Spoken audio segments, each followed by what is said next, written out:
Hi TSAT viewers. Today we are discussing central government schemes 1 year in news, question and answer with explanation for all TSPSC competitive exams. First question. With reference to Dairy Sahakar scheme, consider the following statements. 1. Statement 1. Objectives of doubling the farmers' income. 2. Part of Ministry of Cooperation. Which of the above statement is correct? Option A, 1 only. Option B, 2 only. Option C, both 1 and 2. Option D, neither 1 nor 2. So the given question related to Dairy Sahakar scheme. And Dairy Sahakar and the cooperatives. Sahakar and cooperatives. So objectives of doubling the farmers' income. Statement 1 is, ఈ scheme through ఏంటంటే farmers యొక్క income double చేయవచ్చు అని objective ఇచ్చారు. So through this scheme the farmers income can double in the farmers income. So statement 1 is correct. Related ఉంది. Ultimate కొన్ని schemes అయినా dairy సహకార స్కీమ్స్ అయినా అల్టిమేట్ అయితే ఫార్మర్స్ ఇన్కమ్ డబుల్ చేయడానికి. అండ్ సెంట్రల్ గవర్నమెంట్ కూడా ప్లాన్ గోల్ ఉంది, agenda 2022 farmers income double చేయాలని. And second is part of ministry of cooperation. So క్వశ్చన్లోనే ఉంది సహకార్ కాబట్టి. అండ్ ఇది రీసెంట్లీ న్యూగా లాంచ్ చేశారు మినిస్ట్రీ ఆఫ్ కోఆపరేషన్, ఇది ఈ ministry. So option C is correct. 97th constitutional amendment act 2011 ఇది అప్పుడేంటంటే పార్ట్ 9th బి అని కోఆపరేటివ్స్ యాడ్ చేశారు. ఆర్టికల్ 19(1) ఆఫ్ సి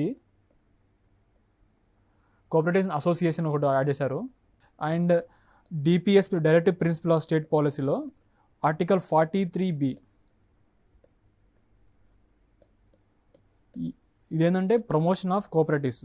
సో ఈ సపరేట్గా ఒక మినిస్ట్రీ కంప్లీట్గా ఇండిపెండెంట్ మినిస్ట్రీ ఏంటంటే అల్టిమేట్ కోఆపరేటివ్స్ దానికి ఏంటంటే డెవలప్ చేయడానికి ఇండిపెండెంట్గా. అండ్ దాంతోపాటు ఈజ్ ఆఫ్ డూయింగ్ బిజినెస్ కూడా కొంచెం ఎక్కువ గ్రోత్. సో దీనివల్ల ఏంటంటే ఈ సపరేట్ మినిస్ట్రీ అయితే కొంచెం ఇంటిగ్రేటెడ్గా ఒకే చోట అయ్యి అండ్ ఫర్దర్గా ఫార్మర్స్ గ్రాస్ రూట్ లెవెల్లో ఇంకా బాగా అడ్మినిస్ట్రేషన్ గవర్నెన్స్ కొంచెం ఫాస్ట్గా ఈజీగా బెటర్గా ఉంటుంది. అండ్ దాంతోపాటు ఫార్మర్స్ ఇన్కమ్ అనేది డబుల్ చేయవచ్చు అని. అండ్ దాంతోపాటు ఆత్మనిర్భర్ భారత్. సో ఈ డైరీ కోఆపరేటివ్స్ అయిన వల్ల ఏంటంటే ఆత్మనిర్భర్ భారత్ వల్ల ఈ 2 అనేది objectives of dairy Sahakar scheme.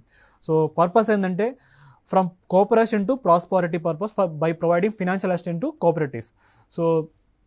Cooperation నుంచి prosperity purpose financial assistance cooperative సొసైటీకి అనేది ఇస్తుంటుంది ఈ scheme through. And project cost అనేది అందులో ఇంక్లూడ్స్ ఏంటంటే ఇన్ఫ్రాస్ట్రక్చర్ ఒకటి and margin money and working capitals. So these are the project cost of dairies ఈ సహకార్ ఈ scheme through. So loan tenure 5 to 8 years loan tenure and with including 3 years ఏమో moratorium and repayment of principal and depending on the project and revenue streams. So ఎంతవరకు ఆ project type of project ఏమిటి and దాంతోపాటు revenue streams ఎంతవరకు అనేది depend అవుతుంది. So loan tenure అనేది. And the project cost there is no limit. అంటే నార్మల్గా లిమిట్ అనేది లేదు project cost limit. And maximum cap on project cost in case of viable propose by eligible cooperative societies. So objectives of ఈ scheme ఏంటంటే dairy సహకార scheme ఏంటంటే farmers income అనేది double చేయాలి. దాంతోపాటు ఆత్మనిర్భర్ భారత్, ఇందాక మీకు చెప్పినట్టు ఆత్మనిర్భర్ భారత్. సో రేపు క్వశ్చన్ రావచ్చు, double in the farmers income and Atmanirbhar Bharat objectives which scheme అంటే డైరీ సహకార్ స్కీమ్. సో ఇది అల్టిమేట్ డైరీ సహకార్ స్కీమ్ ఏంటంటే cooperative dairy business purpose and focus framework in financial assistance for encouraging cooperatives achieve higher outcomes in environment, sustainability and governance. So ఈ cooperative society వల్ల ఏంటంటే ఎన్విరాన్మెంట్తో పాటు సస్టైనబిలిటీగా growth ఉంటుంది and దాంతోపాటు గవర్నెన్స్ అనేది ఎక్కువ హైయర్గా అచీవ్ అవ్వచ్చు. ఈ 3 అనేది very very important for dairy Sahakar cooperative dairy business దానికి. సో దాంతోపాటు it includes also creation of infrastructure by cooperatives, new or modernization and expansion of existing projects. Dairy cooperative model is viable economic alternative to the capitalist and socialist model. So ఈ capitalist and socialist ఆల్టర్నేటివ్తో పాటు alternative of this scheme ఇది అనమాట. So దీనివల్ల ఏంటంటే creation of infrastructure and ఇప్పుడు ఒక dairy farming ఉంది. So ఈ డైరీ కోఆపరేటివ్స్ ఏంటంటే దీనివల్ల ఏంటంటే న్యూ టెక్నాలజీస్ అయినా అంటే మోడర్న్ టెక్నాలజీస్. సో ఈ మోడర్న్ టెక్నాలజీ వల్ల ఏంటంటే అల్టిమేట్ మనకు ఇన్కమ్ అనేది ఎక్కువ మనకు చేయవచ్చు, అంటే ఫార్మర్స్ ఇన్కమ్ డబుల్ చేయవచ్చు, దాంతోపాటు ఎంప్లాయ్మెంట్ జనరేట్ అవుతుంది. అండ్ దాంతోపాటు మన కంట్రీలో కాబట్టి ఇన్ఫ్రాస్ట్రక్చర్ మన ఎంతవరకు ఇన్ఫ్రాస్ట్రక్చర్ ఈ ప్రాజెక్ట్ కాస్ట్ వల్ల ఇన్ఫ్రాస్ట్రక్చర్ క్రియేట్ అయితే సో దీనివల్ల ఏంటంటే ఆత్మనిర్భర్ భారత్ అని. సో ఇందాక ఆబ్జెక్ట్ అన్నట్టు doubling the farmers income and Atmanirbhar Bharat. So ఇవన్నీ ఎక్కువ ఉంటుంది అనమాట.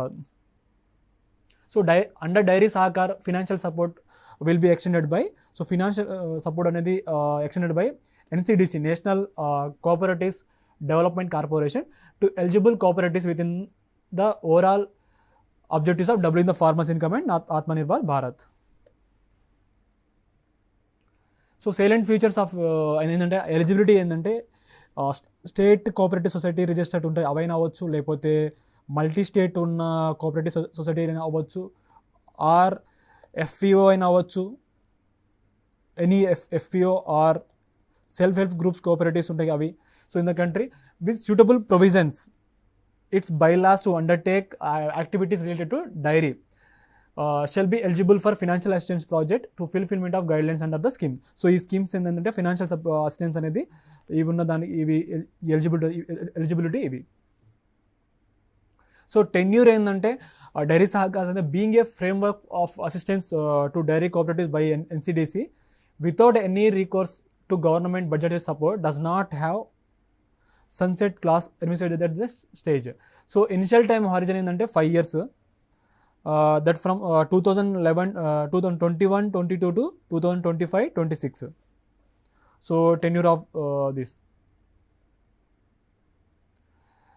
సో NCDC గురించి తెలుసుకోవాలంటే so national cooperative development corporation ఇది. సో ఇది apex level statutory autonomous institution. So ఇది సెటప్ చేసింది అంటే central government of India under the act of parliament 1963. So దీనికి ఇది కంప్లీట్గా స్టాచ్యుటరీ అండ్ అటానమస్. సో రేపు క్వశ్చన్ రావచ్చు అది అండర్ విచ్ మినిస్ట్రీ లేకపోతే ఈ స్టాచ్యుటరీ అటానమస్ బాడీలో లేకపోతే నార్మల్ అంటే ఇది యాక్ట్ ఆఫ్ పార్లమెంట్ త్రూ అంటే ఈ స్టాచ్యుటరీ అటానమస్ ఇది NCDC apex level statutory autonomous institution. And exclusive దేని పర్పస్ ఏంటంటే for cooperative primary districts and apex multi state and national level purpose ఇది. And NCDC is under the administrative control of Ministry of Cooperation. Next question. With reference to Atmanirbhar 𝗧𝗦𝗔𝗧 scheme, consider the following statements. 1. Northeastern Development Finance Corporation Limited has introduced Atmanirbhar 𝗧𝗦𝗔𝗧 scheme. 2. Part of Ministry of Development of Northeast region. Which of the above statement is not correct? Option A 1 only, option B 2 only, option C both 1 and 2, option D neither 1 nor 2. So not correct ఇచ్చారు. మనం first careful చూడాలి, ఎందుకంటే రీసెంట్గా అన్ని కొన్ని exams ఏంటంటే not correct అని ఎక్కువ ఎగ్జామ్స్లో ఇవ్వడం. సో మనము స్టేట్మెంట్ అనేది చూసే ముందు before seeing the question not current given question related statement అనేది very very important. So not correct ఇచ్చారు. సో ఆత్మనిర్భర్ భారత్ 𝗧𝗦𝗔𝗧 స్కీమ్ అనేది లాంచ్ చేశారు. అది సో దేని రిలేటెడ్ అంటే north eastern development finance corporation related ఇది. So statement 1 is correct. So statement 1 రెండు మన స్టేట్మెంట్ 2 సిమిలారిటీస్ ఉన్నాయి and related to ministry of development north eastern region ఉంది. సో రెండు statement 1 statement 2 correct, but not correct ఇచ్చారు కాబట్టి neither 1 nor 2. So ministry of development of north east region దానికి under ministry of development of north east region Atmanirbhar 𝗧𝗦𝗔𝗧 scheme launch చేశారు. So ఈ north eastern development finance corporation limited has introduce Atmanirbhar 𝗧𝗦𝗔𝗧 scheme. So ఈ NEDFA ఏంటంటే ఈ north eastern development finance corporation ఏంటంటే ఒక premier financial institution in the north eastern region. So north eastern reason ఏమైనా మన financial institution ఏమైనా premier financial institution ఉందంటే అది NEDFA, north eastern development finance corporation limited. So ఈ స్కీమ్స్ ఎక్కువ ఏం ఏంటంటే ultimate to develop the petty artisans of northeastern region by providing financial assistance in the form of term loan for income generating activities. So Shilpakar ఇందాక క్వశ్చన్లోనే హాత శిల్పాకర్ అంటే మామూలుగా artist. So artist వాళ్ళకి ఏంటంటే ఈ స్కీమ్స్ త్రూ ఏంటంటే వాళ్ళకు ఫినాన్షియల్ అసిస్టెన్స్ ఇస్తారు ఫర్ లోన్, టర్మ్ లోన్ అనేది. ఫర్ ఈ లోన్ త్రూ ఏంటంటే వాళ్ళకి ఇన్కమ్ జనరేట్ చేయవచ్చు. త్రూ దిస్ లోన్ యాస Shilpakar scheme through the artisans through this financial instance అనేది ఈ స్కీమ్స్ వస్తుంది. సో దానివల్ల ఏంటంటే టర్మ్ లోన్ వల్ల వాళ్ళకి ఇన్కమ్ జనరేటింగ్ యాక్టివిటీస్ అనేది చేయవచ్చు. సో క్రెడిట్ అసిస్టెన్స్ ఎంత అంటే 1 lakh పర్ ఆర్టిసన్స్ ప్రొవైడ్ చేస్తారు per. So credit assistance of per artisans through this scheme 1 lakh per artisan has been provided. The credit facility is collateral free and carries subsidized interest rate of 6% per annum, which is repayable with in 24 months. So 24 months and 2 years lo repayable cheyali with credit facility entante collateral free and carries subsidized interest rate entante 6% per annum. సో eligibility criteria ఏంటంటే registered, unregistered artisans, individual, having valid qualification or practising any art form. So వాళ్ళకి ఏంటంటే registered person అయినా ఉండాలి, or unregistered artisan ఉండాలి, or individual. So eligibility criteria having valid qualifications or practising any art form, no existing loan from any other bank or financial institution. ఒకవేళ వాళ్ళకు వేరే those are artisans ఉంటారు కదా, so వాళ్ళకి ఏమైనా ఫినాన్షియల్ అసిస్టెన్స్ కావాలంటే through the scheme కావాలంటే వాళ్ళకి అంతకుముందు వేరే బ్యాంకులైనా ఆర్ ఫినాన్షియల్ ఇన్స్టిట్యూషన్ అయినా వాళ్ళకు లోన్ అనేది నో ఎగ్జిస్టింగ్ లోన్ అనేది అంతకుముందు లోన్ అనేది ఉండకూడదు. సో అలాంటి వాళ్ళకు ఏంటంటే ఈ స్కీమ్స్ వల్ల ఎలిజిబిలిటీ ఉండదు. సో దాంతోపాటు 100% వాళ్ళకు బ్యాంక్ అకౌంట్ ఉండాలి. అండ్ దాంతోపాటు ఆధార్ కార్డ్ అనేది ఆప్షనల్, నాట్ మ్యాండేటరీ. సో రేపు క్వశ్చన్ రావచ్చు ఆధార్ కార్డ్ ఈజ్ మ్యాండేటరీ అని, అంటే దీంట్లో అయితే optional. Third question. With reference to atmosphere and climate research modeling, observing system and services scheme, దీన్ని across scheme అంటారు. So consider the following statements. Statement 1. The part of Ministry of Earth Science. 2. Statement 2. Last mile connectivity of the weather based services to the end user. Which of the above statement is correct? Option A 1 only, option B 2 only, option C both 1 and 2, option D neither 1 nor 2. So the given question related to atmosphere, climate research modeling, observing system services scheme, దీన్నే across scheme. So రేపు డైరెక్ట్గా మనకు ఎగ్జామ్లో కూడా across అని రావచ్చు. So దీని meaning ఏంటని అడగవచ్చు డైరెక్ట్గా. సో అక్రాస్ అంటే ఏంటంటే atmosphere and climate research modelling, observing system and services across scheme. So దీన్ని అక్రాస్ అంటారు. So first one is part of ministry of earth sciences. So నార్మల్గా ఏంటంటే ఎర్త్ సైన్స్ రిలేటెడ్ దీనికి మన అట్మాస్ఫియర్ పైన ఆర్ క్లైమేట్ రిలేటెడ్ రీసెర్చ్ ఎక్కువ model ఉంటుంది. So statement 1 is correct ఉంది. So related to reference of scheme. Last mile connectivity of the weather based services. So atmosphere and climate related అంటే ultimate మన weather related information మనకు రావడము, so తెలుసుకోవడం. So ultimate ఏంటంటే ఇది last mile అంటే whole country కంప్లీట్గా end user. So last mile connectivity of the weather based services to the end user. So statement 2 also correct. So option C is correct. So మనం ministry of earth sciences కింద under Ministry of Earth Sciences, the scheme launched ACROSS scheme. So ACROSS means what? Atmosphere and climate research modeling, observing system and services. So why in news this scheme means cabinet approved continuation of the umbrella scheme, so ACROSS, to the next financial cycle of 5 years, 2021 to 2026. So these schemes cabinet approve చేశారు for continue చేయడానికి 5 years ఇంకా 5 years అని. So ఇది అందుకే ఇది రీసెంట్గా న్యూస్లో ఉన్నది. And purpose of this scheme is to address different aspects of weather climate services including warnings of cyclones, storm surges etcetera. So రీసెంట్గా ఏంటంటే మనకి ఇప్పుడు త్రోట్ అంటే ఇండియా మొత్తానికి కొంచెం హైదరాబాద్ అయినా, గుజరాత్ అయినా, యూపీ, అస్సాం ఎక్కువ రెయిన్ఫాల్ ఆర్ ఇప్పుడు గుజరాత్ కోస్టల్ ఏరియా ఎక్కువ ఏంటంటే మనకు సైక్లోన్స్ కొన్ని ఉంటాయి అని ఏపీ, తమిళనాడు. సో సైక్లోన్స్ ఎక్కువ, ఈ కోస్టల్ ఏరియా అంటే సైక్లోన్స్ కొంచెం ఎక్కువ ఫేస్ చేస్తుంటాం. సో దీని ఏంటంటే ఇన్ఫర్మేషన్, సో మనకు వెదర్ ఇప్పుడు వర్షం పడుతుందా లేదా, సో వెదర్ ఎలా ఉన్నది, సో అనేది ఏంటంటే ఈ స్కీమ్స్ త్రూ ఏంటంటే మనకు to address different aspects of weather and climate services including warning for cyclones and storm surges. So through this scheme ఏంటంటే మనకు అప్డేట్ అనేది, వెదర్ అప్డేట్ అనేది మనం తెలుసుకోవచ్చు. అండ్ ఎక్స్పెక్టెడ్ బెనిఫిట్స్, రీసెంట్గా మన హైదరాబాద్లో బాగా రెయిన్ఫాల్ కురవడము, సో ఫ్లాష్ ఫ్లడ్ రావడం, దీనివల్ల ఏంటంటే మనకు ఇన్ఫర్మేషన్ తెలుసుకోవచ్చు మన వెదర్ ఎలా ఉంది. అండ్ సో అంటే డైలీ అప్డేట్ అనేది మనం తెలుసుకోవచ్చు. సో ఎక్స్పెక్టెడ్ బెనిఫిట్ ఏంటంటే last mile connectivity of weather based services and users. So type of scheme ఏంటంటే సెంట్రల్ సెక్టార్ స్కీమ్స్, అంటే సెంట్రల్ సెక్టార్ అంటే కంప్లీట్ సెంట్రల్ గవర్నమెంట్ ఫినాన్షియల్గా ఉంటుంది, అసిస్టెన్స్ ఇస్తుంది. సో ఇందులో ఏంటంటే 9 సబ్ ప్రోగ్రామ్స్ ఉన్నాయి. అందులో ఏంటంటే these programmes are multi disciplinary and multi institutional in nature. So objectives of this scheme is to conduct research and development, providing forecast of weather, climate and other hazardous events in real time for delivering of reliable weather climate services. So మనకు ఇప్పుడు weather ఏంటంటే present ఇప్పుడు ఈరోజు ఉందనుకో, ఈరోజు weather ఎలా ఉంది అంటే టెంపరేచర్ ఎలా ఉంది, ఆఫ్టర్నూన్, మార్నింగ్, ఈవినింగ్, నైట్ అనేది మనకు తెలుసుకోవచ్చు. దాంతో క్లైమేట్ ఏంటంటే average of 30 years, average of 30 years weather. So మనకు వెదర్ అయినా క్లైమేట్ అయినా తెలుసుకోవాలంటే ఏంటంటే ఈ స్కీమ్స్లో ఏంటంటే ఎక్కువ రీసెర్చ్ అండ్ డెవలప్మెంట్ చేస్తుంటారు for improving forecast of weather, climate, so accuracy దానికోసము రీసెర్చ్ చేస్తుంటారు అనమాట. So integrating observation into climate modules, అందులో augmentation of observation and their assimilation into weather and climate models. So ఇది మోడల్స్. అండ్ ఫీల్డ్ క్యాంపెయిన్స్ ఏంటంటే understanding physical processes through field campaign.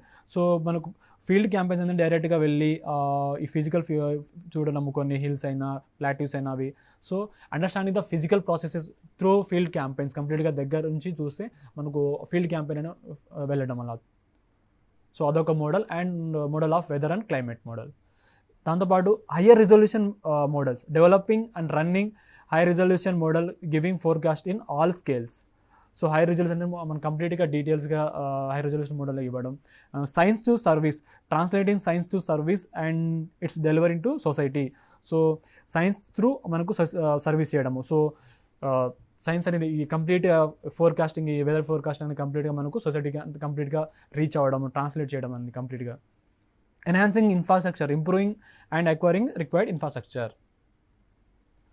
So 9 sub programmes ఏంటంటే these programmes are ఏం ఏంటంటే ultimate ఏంటంటే improving skill of weather climate forecast through sustained observation, intensive research and development. So ultimate ఏంటంటే వరకు weather and climate, so దానికి దీని అక్యురసీగా improve చేయాలంటే update ఇవ్వాలి. దానికోసం అంటే రీసెర్చ్ చేయడం, రీసెర్చ్ అండ్ డెవలప్మెంట్ చేయడము. And adapting effective dissemination of communication strategies. Ultimate ఏంటంటే టైమ్లీ రీచ్ అవ్వాలి ఎండ్ యూజర్కి. ఇప్పుడు రీసెంట్గా మనం ఫేస్ చేస్తున్న ఫ్లడ్స్ అయినా, లేకపోతే రెయిన్ఫాల్ ఎక్కువ, ఒకటి ఫ్లాష్ ఫ్లడ్ అయినా, లేకపోతే or heat waves or cold waves or ఇలాంటివి టెంపరేచర్ ఎక్కువ ఉండడము. సో దీనివల్ల ఏంటంటే మనకు వెదర్ అండ్ క్లైమేట్ ఫోర్కాస్ట్ అనేది మనకు అక్యురసీ కోసము. సో ఈ ప్రోగ్రామ్ త్రూ ఏంటంటే ఎక్కువ ఎండ్ యూజర్కి ఎఫెక్టివ్గా టైమ్లీగా రీచ్ అవ్వడం అలాంటివి చేయడము. సో దాంతోపాటు అంటే agro meteorological services and aviation services and environmental monitoring services, hydrometeorological services, climate services, tourism, pilgrimage and mountaineering. So ఇవన్నీ ఏంటంటే ఈ సర్వీస్ అందులో ఆల్ సర్వీసెస్ అందులో ఏంటంటే ఒకటి అగ్రో మెటీరియలాజికల్ సర్వీస్. మామూలుగా ఇప్పుడు మనం రెయిన్ఫాల్ ఎంత ఈ ఇయర్లో ఎంత అవుతుంది, సో ఖరీఫ్ ఇప్పుడు మనకు క్రాప్స్ వేసుకుంటాము, సో ఫార్మర్స్. సో దీనివల్ల ఏంటంటే మనకు ఎంతవరకు ఈసారి రెయిన్ఫాల్ ఎంత పర్సంటేజ్ ఉంది, ఎంత సెంటీమీటర్ ఉంది, సో ఇలాంటివి మనం తెలుసుకోవడం అంటే త్రూ అంటే ఈ స్కీమ్స్ చాలా వరకు హెల్ప్ఫుల్ అవుతుంది. ఏవియేషన్ సర్వీసెస్, మనకు ట్రావెల్ చేయడానికైనా ఏవియేషన్ దానికైనా ఇది చాలా ఈ వెదర్ ఫోర్కాస్ట్ అనేది చాలా చాలా సో వెదర్ బాగున్నప్పుడు టైం ఏంటంటే ఏవియేషన్ సెక్టర్ కొంచెం అలర్ట్గా ఉంటుంది. సో దాంతోపాటు environmental monitoring services like forest burning of forest, లేకపోతే కొన్ని ఫ్లడ్స్ రావడము, ఎర్త్ క్వేక్ రావడం, సో ఇలాంటివి కూడా చేయడం. Hydrometeorological services, climate related services, temperature ఎంత ఉంది, దీనివల్ల ఈ కొన్ని మన హిమాలయ గ్లేసియర్స్ ఎంతవరకు కరిగిపోతుంది, సో ఇలాంటివన్నీ మనకు ఎఫెక్టివ్గా ఎండ్ యూజర్కి తెలుసుకోవడం కోసము అండ్ దాంతోపాటు రీసెర్చ్ డెవలప్మెంట్ అనేది చేస్తుంటారు. సో టూరిజం, సో నార్మల్గా మనం టూరిజం వెళ్ళాలంటే హిమాలయ దానికి ఏరియాలో ఏంటంటే ఇప్పుడు మనం కొన్ని మనకు హిమాలయాల టెంపుల్స్ ఉంటాయి కదా, సో దానికి ఏంటంటే వెళ్ళేటప్పుడు ఏంటంటే కొన్ని ఈ వెదర్ త్రూ ఇన్ఫర్మేషన్ తెలుసుకోవడము, సో దాంతోపాటు పిలిగ్రిమేజ్, మౌంటైనరింగ్ అన్ని ఇన్ఫర్మేషన్ ఇవ్వడం. Sub schemes and implementing institution, so అందులో ఏంటంటే commission polarimetric doppler weather radars ఒకటి, and upgradation of forecast system ఒకటి, వెదర్ అండ్ క్లైమేట్ సర్వీసెస్ ఒకటి, అండ్ అట్మాస్ఫియరిక్ అబ్జర్వేషన్ నెట్వర్క్ ఒకటి, and numerical modelling of weather for climate, monsoon missions to including high resolution 12 kilometre global ensemble forecast system, నీదేమో identify చేసింది activity, monsoon convection cloud climate change ఇదొకటి, and high performance computing system ఒకటి, and national facility for airborne research. So these are the 9 sub schemes. So through implementing institution ఏంటంటే IMD, ఎక్కువ IMDs ఉన్నాయి, and ఐఐటిఎంస్ ఉన్నాయి, and NCMRWF ఉంది. So these are the schemes under ఈ across scheme కింద ఉందన్నమాట. Across అంటే so weather and climate related. 4th question, with reference to ocean services modeling application resources and technology, consider the following statements. 1. Carry out exploration of metallic nodules. 2. Develop underwater vehicles and technologies. Which of the above statement is correct? Option A 1 only, option B 2 only, option C both 1 and 2, option D neither 1 nor 2. So the given question is ocean modeling application resources technology. మనం డైరెక్ట్గా రేపు question ఏంటంటే డైరెక్ట్గా 𝗧-𝗦𝗔𝗧 రావచ్చు. So మనకు ఇట్లా కంప్లీట్గా ఇవ్వకపోవచ్చు. సో దీని త్రో ఏంటంటే మనకు నేర్చుకోవడం. సో ఈ స్కీమ్ అల్టిమేట్ ఏంటంటే ఫస్ట్ స్టేట్మెంట్ ఏమి ఇచ్చారు, carry out exploration of metallic noodles. So metallic noodles అనేది మనకు సీల్లో ఉంటుంది చూస్తాం మనం. సో ఇది చాలా డీప్ ఉంటుంది. సో దీనివల్ల ఏంటంటే క్యారీ అవుట్ ఎక్స్ప్లోరేషన్ వల్ల ఆఫ్ మెటాలిక్ నూడిల్స్. సో ఈ ocean services modelling application resource technology through ఏంటంటే మనకు ఈ ఎక్స్ప్లోరేషన్ ఆఫ్ మెటల్ నూడిల్స్ చేయవచ్చు. సో క్వశ్చన్ స్టేట్మెంట్ రిలేటెడ్ ఉంది అండ్ స్కీమ్ రిలేటెడ్ ఉంది కాబట్టి స్టేట్మెంట్ 1 కరెక్ట్. దీనివల్ల ఏంటంటే develop under water vehicles. So ultimate ఈ పాలిమెటాలిక్ నూడిల్స్ కనుక మనం ఎక్స్ప్లోరేషన్ చేయాలంటే మనకు దాని తగ్గినట్టు under water vehicles and technologies కావాలి, డెవలప్ చేయాలి. సో దీనికి statement 2 also correct. So both 1 and 2 also correct. So రేపు క్వశ్చన్ రావచ్చు 𝗧-𝗦𝗔𝗧 అనేది అండర్ విచ్ మినిస్ట్రీ అనేది రావచ్చు. అండ్ 𝗧-𝗦𝗔𝗧 అంటే ఏమిటంటే ఓషియన్ సర్వీసెస్, అంటే ocean related services and modelling and application, ocean related application and resources and technology. So ఇలా మనం డివైడ్ చేస్తుంటే ఇలా గుర్తుపెట్టుకోవచ్చు. సో రీసెంట్గా క్యాబినెట్ అనేది దీనికి అప్రూవ్ చేశారు, కంటిన్యూస్ చేయడము 2021 నుంచి 26 అంటే 5 years అప్రూవ్ చేశారు ఇది. సో ఈ స్కీమ్స్ ఎక్కువ ఏంటంటే encompasses total of 16 projects, sub project addressing ocean development activity such as services అయినా ఇందాక చెప్పినట్టు services or technology, resources, observations, science. So service చేయడం, సో ఓషన్ రిలేటెడ్ సర్వీస్ చేయడం, ఆ టెక్నాలజీ డెవలప్, న్యూ టెక్నాలజీ మనం డెవలప్ చేయడము, ఇలా పాలిమెటాలిక్ నూడిల్స్ ఎక్స్ప్లోరేషన్ చేయడానికి కోసం. Resources, so ocean resources use చేసుకోవడం, సో అందులో ఏ టైప్ ఆఫ్ మినరల్స్ ఉంది, సో ఇలాంటి యూజ్ చేసుకోవడం. అండ్ ఓషన్ అబ్జర్వేషన్ చేయడం, దాంతోపాటు సైన్స్ రిలేటెడ్. సో ఈ స్కీమ్స్ అనే 16 ప్రాజెక్ట్స్ ఉన్నాయి under the schemes. So implementation of 𝗧-𝗦𝗔𝗧 will help in addressing issues relating to sustainable development goals 14. So దీని ఒక ఏమైందంటే conserve use of ocean, oceans use చేయాలి. And దాంతోపాటు marine resources for sustainable development like fish land related. So ultimate of goal ఏంటంటే sustainable development goal 14 which aims to conserve use of oceans, marine resources for sustainable development. దాంతోపాటు the scheme also provide necessary scientific and technology background. So implementation ఏంటంటే various blue economy like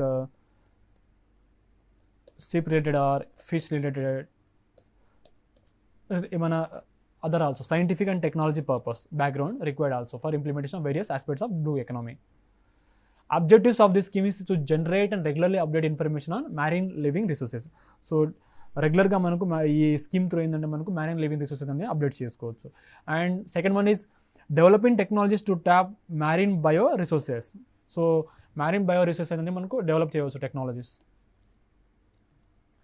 develop technologies generating fresh water and energy from ocean. So కొన్ని ఏంటంటే మనం మామూలుగా fresh ఈ ocean అంటే మన salt water నుంచి మనం కూడా drinking water, salt water to drinking water, so fresh water చేయడానికి కూడా టెక్నాలజీ యూజ్ చేయడము.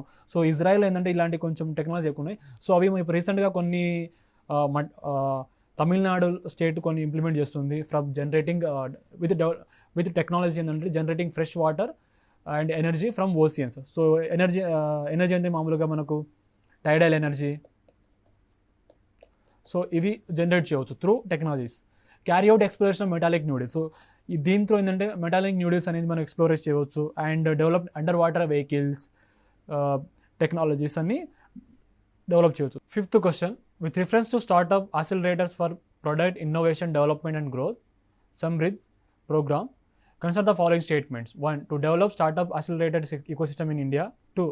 Part of Ministry of Electronics and Information Technology. Which of the above statement is correct? Option A 1 only, option B 2 only, option C both 1 and 2, option D neither 1 nor 2. So startup accelerators for product innovation development and growth purpose. అంటే 𝗬𝗧 అంటే ఈ scheme. So develop startup accelerator ecosystem in India దాని purpose use చేశారని. So similarities ఉంది and దాని objective కూడా same ఉంది కాబట్టి statement 1 is correct. Part of ministry of electronics and information technology. 𝗬𝗧 అంటే దీని ఒక పార్ట్ కూడా ministry of electronics and information technology కూడా ఉంది. So statement 2 also correct. Option C is correct. So ministry of electronics and information technology కింద under ministry of electronics and information technology startup accelerator of METY and means what Ministry of Electronics and Information Technology for Product Innovation Development Growth 𝗬𝗧 program launched. 𝗬𝗧 means రేపు రావచ్చు. 𝗬𝗧 means program means what అంటే ఇది మనం startup accelerator for Ministry of Electronics Information Technology for Product Innovation Development and Growth. So purpose of this programme ఏంటంటే to develop startup accelerator ecosystem India. So startup అనే ecosystem దానికి develop accelerator system ecosystem develop చేయడానికి కోసం ఈ scheme launch చేశారు. So focus ఏంటంటే accelerating 300 startups by providing focus customer connect, investor connect, international inversion in next 3 years. So ultimate focus of this scheme ఏంటంటే 300 startups ఉంటాయి కదా. So దానికి ఏంటంటే వాళ్ళకు కస్టమర్తో కనెక్ట్ చేయడం అండ్ దాంతోపాటు ఇన్వెస్టర్ కనెక్ట్ చేయడము. So those are investors investing startup అయినా ఇన్వెస్ట్మెంట్ చేయడం అది. And international inversion next 3 years అనేది ఈ ప్రాజెక్ట్ ఈ ప్రోగ్రామ్ యొక్క ఫోకస్ అన్నమాట. అండ్ ఇన్వెస్ట్మెంట్ ఏంటంటే up to 40 lakh to the startup based investment currently valuation growth stage of startup through selected accelerator. Implementing agency ఏదంటే ministry of electronic information technology startup hub. So MSH. So రేపు question రావచ్చు 𝗬𝗧 అని programme. So implementing agency ఏదంటే MSH ఏంటంటే ministry of electronic information technology startup hub. ఇది important. So ఈ రీసెంట్గా ఇలాంటి క్వశ్చన్స్ బాగా వస్తున్నాయి. So objective of the scheme ఏంటంటే ఒకటి సపోర్ట్ యాక్సిలరేటెడ్ ఒకటి అండ్ యాక్సిలరేటింగ్ స్టార్ట్అప్ ఒకటి. So support accelerate means what? Support existing and upcoming accelerated to select and accelerate IT based startups to scales. So ultimate ఏంటంటే IT basis startup దానికి existings are upcoming accelerator ఉంటారు కదా. So దానికి ఏంటంటే వాళ్ళు support చేయడము. And accelerating the startups means providing customer connect చెప్పినట్టు and investor connect and international expansions overall business growth అనేది revenue through or users and valuation పారామీటర్ని డెవలప్ చేయడం. Ultimate growth and development. So salient features of this program is 2 components. One is providing administrative cost to accelerator for providing acceleration services to startup. So ఏమైనా ఈ administration related మన cost అయినా లేకపోతే or acceleration service to startups. So స్టార్ట్అప్కి ఏమైనా administrative related ఏమైనా cost అయినా ఏమైనా ఇన్ఫర్మేషన్ కావాలనుకున్నా సో ఈ ప్రోగ్రామ్ త్రూ ఏంటంటే మనకు ఎక్కువ హెల్ప్ అవుతుంది. అండ్ దాంతోపాటు ఏంటంటే మ్యాచింగ్ ఈక్విటీ సీడ్ ఫండ్ అనమాట, provide to start up for scaling their business purpose. So ఏమైనా ఈక్విటీ స్టార్ట్అప్ ఇంకా కొంచెం గ్రోత్ ఇంకా డెవలప్ చేయడానికి కోసం మ్యాచింగ్ ఈక్విటీ కూడా సీడ్ ఫండింగ్ కూడా వస్తుంది దీనివల్ల through 2 components. Support to startups. The formulation of process to support existing and upcoming startup accelerators and the implementation and supervision of the scheme will be done by 10-member committee under the secretary MUTY. So ultimate అయితే ఈ స్టార్ట్అప్ని support చేయాలంటే ఒక formulation ఒక committee ఉంటుంది. So committee అనేది 10 members ఉంటారు. Through that 10 members committee the supervision of the scheme and also upcoming startups accelerated and existing startup ఏమైనా support చేయాలన్నా త్రూ ఈ 10 members కమిటీ త్రూ వాళ్ళకు చేస్తారు. సో వాట్ ఈస్ MSH ఏంటంటే ministry of electronic information technology hub, startup hub. ఇది ఒక nodal entity under MUTY ministry and promoting technology innovation startups and creation of intellectual properties. It act as national coordination చేస్తుంది కంప్లీట్గా and దాంతోపాటు facilitations monitoring. So ఏమైనా స్టార్టప్లో ఏది best startup అసలు ఏది best ఉన్న దానికి ఫెసిలిటేషన్ ఇవ్వడం, అవార్డు ఇవ్వడం అలాంటిది అండ్ మానిటరింగ్ సెంటర్ చేయడం కంప్లీట్గా. అండ్ దాంతోపాటు integrate all the incubation, so అన్ని ఒక చోటకి incubation centre and startups innovation related activities of MUTY. Next question,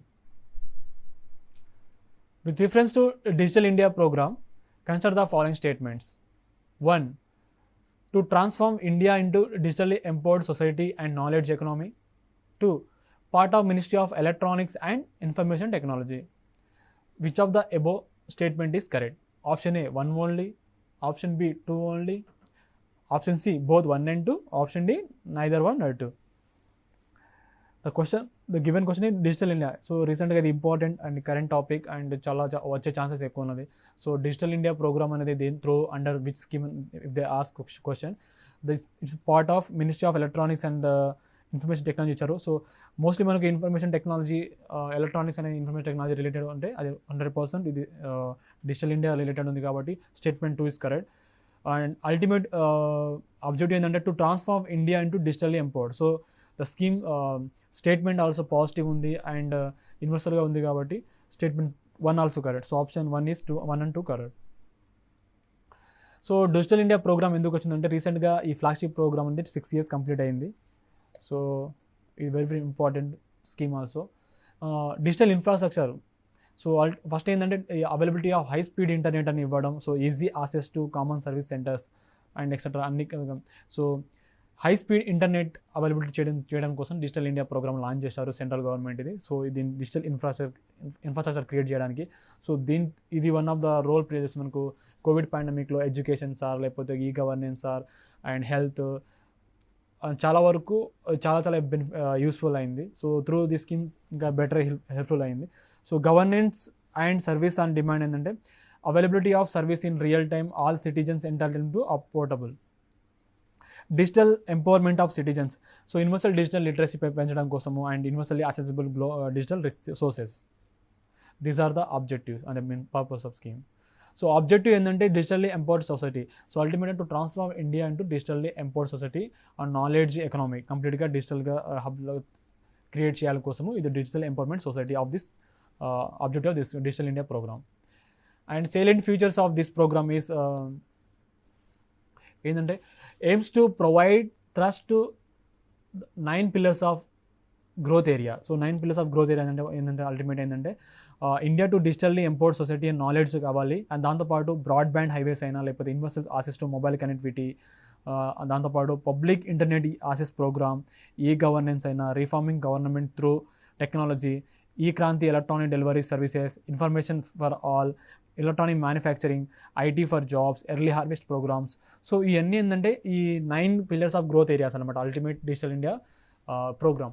so 9 programme అనేది ఒకటి ఐటీ జాబ్స్. మనకి ఇప్పుడు ప్రజెంట్ చూస్తే మన ఇండియాలో ఏంటంటే చాలా వరకు గ్రోత్ ఎక్కువ ఎంప్లాయ్మెంట్ జనరేట్ అయ్యేది, అండ్ దాంతోపాటు ఎక్కువ ఎకనామీ కూడా ఉంది. మన even Hyderabad IT hub. So ఎక్కువ ఏంటంటే సర్వీస్ సెక్టార్ ఎక్కువ. సో దానివల్ల ఐటీ జాబ్స్ అనేది ఈ డిజిటల్ ఇండియా వల్ల త్రూ కూడా ఎక్కువ అవుతుంది. So one of the pillars of growth areas అన్న through digital India programme. So దాంతోపాటు ఈ గవర్నెన్స్ ఒకటి, and reforming government through technology, ఈ క్రాంతి అంటే electronics delivery of services. So ఇలాంటివన్నీ డిజిటల్ ఇండియా ప్రోగ్రామ్ అనేది హెల్ప్ఫుల్ అవుతుంది. దీని ఒక ఎయిమ్స్ ఆల్సో. సో ఈ ప్రాజెక్ట్ మేనేజ్మెంట్ స్ట్రక్చర్ ఏంటంటే, ప్రోగ్రామ్ మేనేజ్మెంట్ స్ట్రక్చర్ ఏంటంటే ఒకటి monitoring committee headed by prime minister. So digital India programme monitoring committee యొక్క హెడ్ ఎవర్ అంటే prime minister, and the head of the monitoring committee of this project is Prime Minister, and a Digital India Advisory Group chaired by Ministry of Communication and Information Technology. So that advisory group chaired by these schemes, Digital India schemes by Ministry of Communication and IT, Information Technology, and AppStore committee chaired by Cabinet Secretary. So these are the program management structure of Digital India program. Next question. With reference to National Clean Air Program, consider the following statements. 1. To tackle the air pollution problem across the country in a comprehensive manner. 2. Central sector schemes. Which of the above statement is correct? Option A, 1 only. Option B, 2 only. Option C, both 1 and 2. Option D, neither 1 nor 2. So the given question related to National clean air programme. National clean air programme ఏంటంటే statement 1 is to tackle the air pollution problem across the country in a comprehensive manner. So clean air programme అని మనం scheme పేర్లు ఉంది. ఒకవేళ మనకు NCAP అని రావచ్చు రేపు పేరు. So what is the meaning of stand for NCAP అంటే national clean air programme. So ఇది స్కీమ్. సో ఇది ఏంటంటే ఈ స్కీమ్ ఆబ్జెక్టివ్ ఫస్ట్ స్టేట్మెంట్ ఏం ఇచ్చారంటే to tackle the air pollution problem across the country in a comprehensive manner. So ultimate మనకి air pollution దానికి problem దానికి ఎక్కువ ఈ మధ్య ఫేస్ చేస్తున్నాం, పొల్యూషన్స్, క్లైమేట్ చేంజ్. సో దీనివల్ల ఏంటంటే ఎయిర్ పొల్యూషన్ దానికి మనకు ట్యాకిల్ చేయడానికి కోసము ఈ clean air programme. So statement 1 is correct. ఇది ఒక central sector scheme. So clean air programme ఇది ఒక central sector scheme. Statement 2 also correct.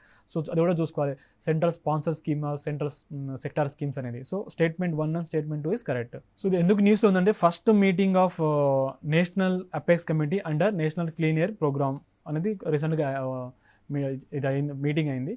So ఇది national clean air programme. So purpose of this scheme ఏంటంటే to tackle the air pollution problem across the country comprehensive manner. So air pollution problems ఏంటంటే మామూలుగా మనం ఢిల్లీలో చూసినా కూడా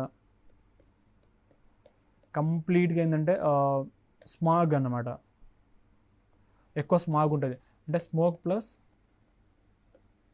fog.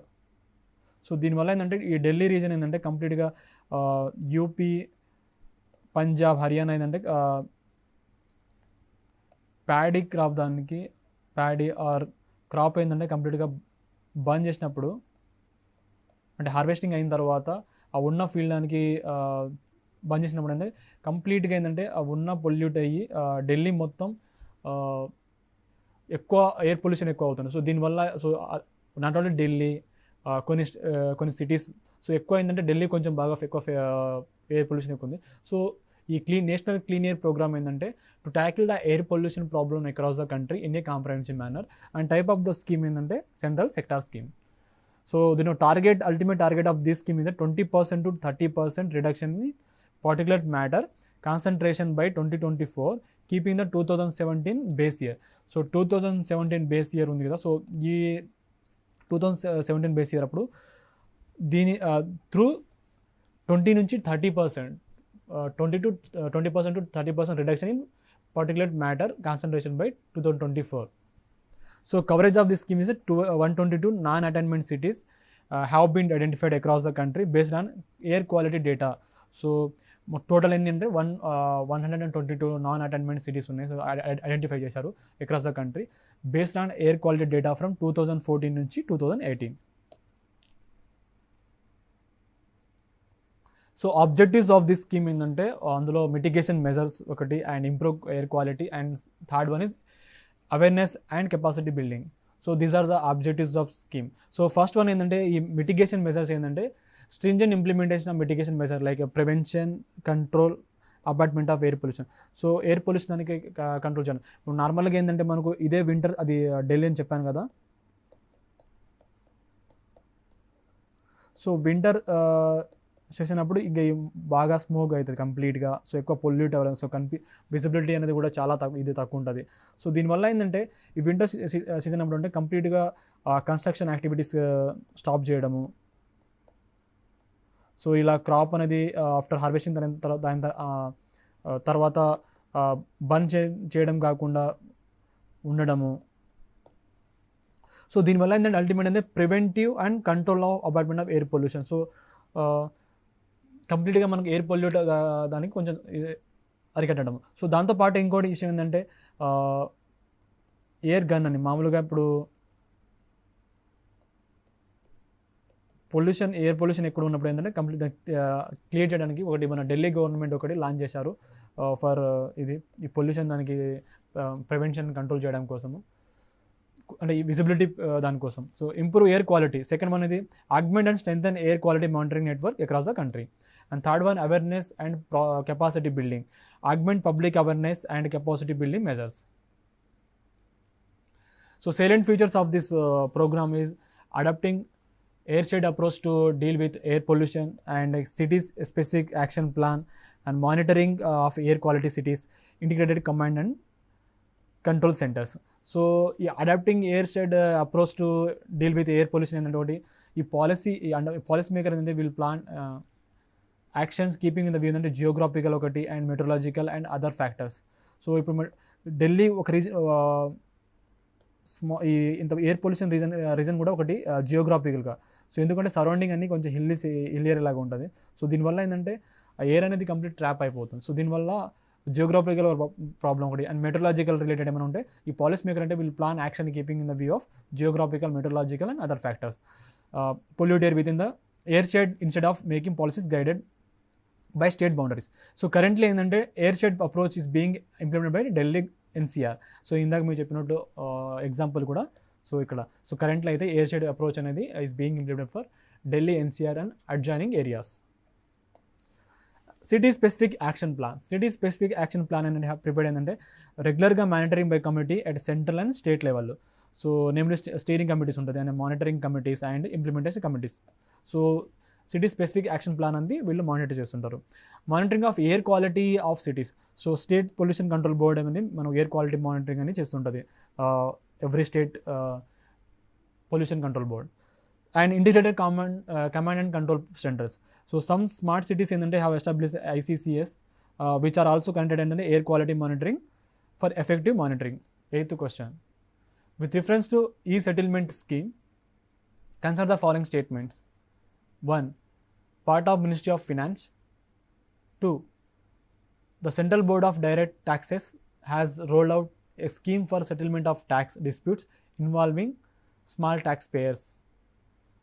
Which of the above statement is correct? Option A 1 only, option B 2 only, option C both 1 and 2, option D neither 1 nor 2.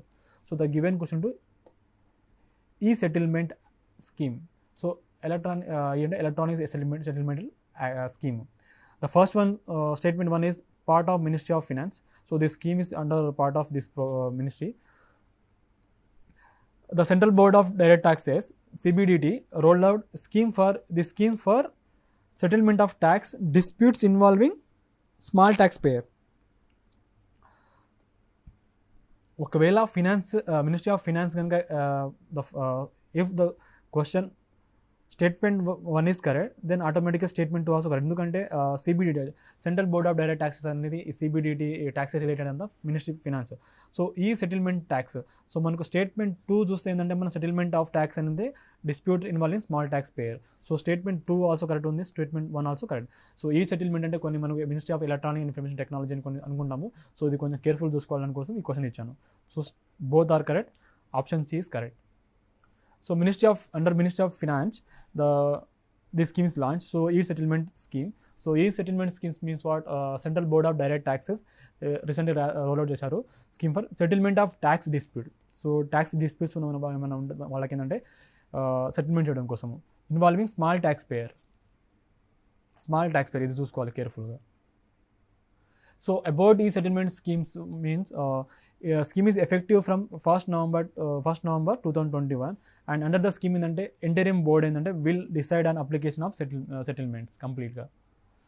So interim board ఏంటంటే ఇది ఒక task అనమాట with handling pleas that are transferred from settlement commissions. So all communication between interim board and taxpayer will be exclusively in electronic mode, కంప్లీట్గా electronic మోడ్గా ఉంటుంది. So there is no ఫిజికల్గా చేయడం. So the scheme is in line with the government vision to digitize overall income tax litigation process in order to bring more transparency, credibility. So ultimate scheme ఏంటంటే ఈ settlement. So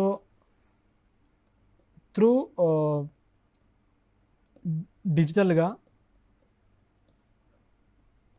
ఏ scheme ఎలాంటి ఈ tax పేర్ ఏంటంటే small tax పేర్ ఏంటంటే disputes ఉన్న ఏమన్నా ఉంటే interim board and మామూలుగా అంతా డిజిటల్గా చేస్తారు. దాంతోపాటు దీనివల్ల ఏంటంటే అల్టిమేట్ ట్రాన్స్పరెన్సీని క్రెడిబిలిటీ ఎక్కువ ఉంటుంది అండ్ ఈ స్కీమ్ వల్ల.